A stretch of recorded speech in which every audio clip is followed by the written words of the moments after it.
Well, Vin, hello. Very nice to see you again. Nice. Last time was 4 years ago, and I must admit you weren't on all the covers I saw in Heathrow this morning. So are you enjoying all this attention? It's fun. It's fun. It's a huge sense of accomplishment after all this time. Yeah, it is kind of an accomplishment, especially that, this character you're playing, is adding a kind of a vulnerability to what is an action hero today. Is that something you can relate to?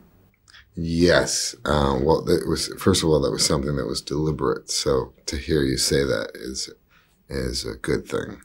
The character, I think, needed to have a certain vulnerability to make him a little bit more believable, a little bit more credible.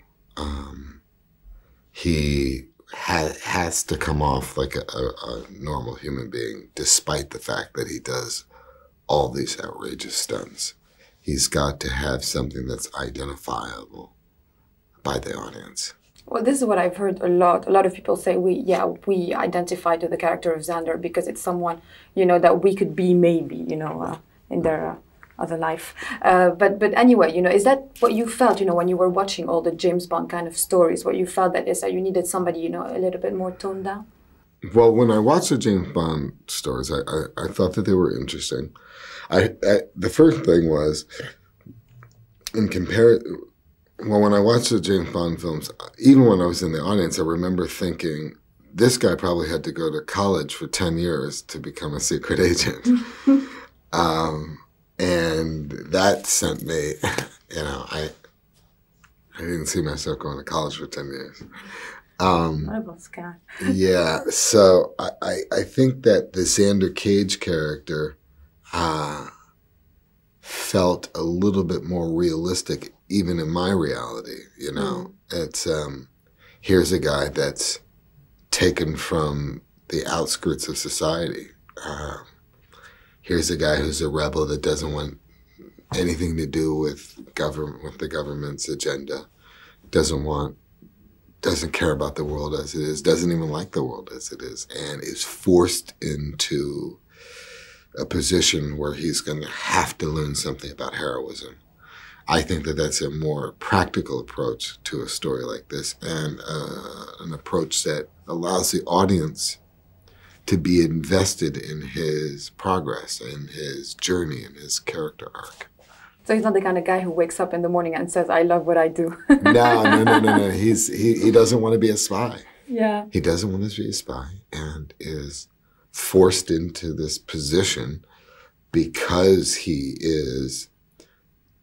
of that nature that, his nature, that nature that doesn't want anything to do with the government. And that's why they think that he would so easily blend into Anarchy 99, It's the kind of movie that gives a lot of opportunity to journalists to ask you very silly questions. Yes, it is. What's the most outrageous you've heard? Of course, excluding mine, of course. What's the most outrageous question I've heard? You should have wrote that down and emailed it to me so I could have given you something good.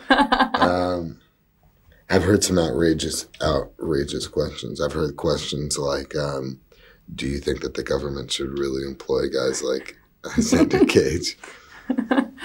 Well, it's only a movie, but some people don't seem to understand it. We shouldn't underestimate the fun of XXX. We're talking about vulnerability and character, but there's still all the fun, of the stunts and, you blading on trays and, jumping up and down mountains. Yeah. Is it the kind of set you stay on a high on, all the time? Yeah, it's a lot of adrenaline. There's a lot of adrenaline on the set, as you can imagine, because the film is packed with adrenaline. You can't even get up to go get popcorn after the movie starts. Let alone go to the bathroom. But even on set, there was always this presence. There was an excitement because you never knew what stunt was going to be pulled off that day. Do you feel that the Hollywood industry is a question of click? Sometimes it clicks and everything opens up?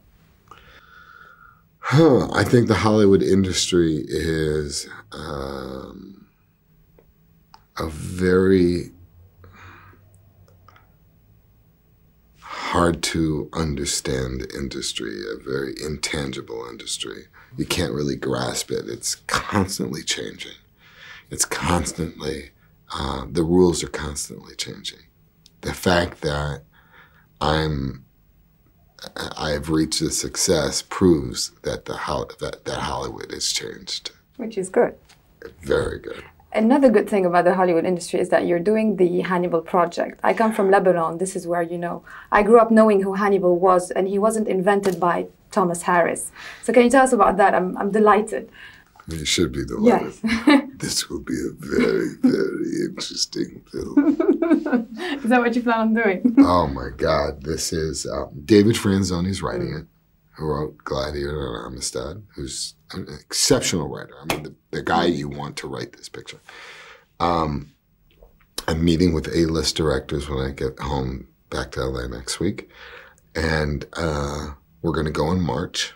And the same studio, Revolution, who funded XXx, is going to make Hannibal. It's very, very exciting.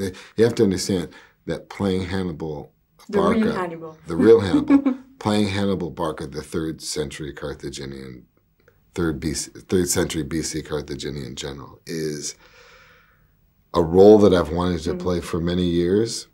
So the idea that I'm in a position now that I can actually play that character is rewarding in itself. Is a dream come true. I don't know if, 3 years ago I would have ever been able to get, I know I wouldn't have been able to get this movie made 3 years ago. So it's something that is coming at the right time and something that I'm extremely, extremely, extremely, extremely excited about. Yeah, well, it's nice to become powerful in Hollywood, isn't it? Yeah, it is.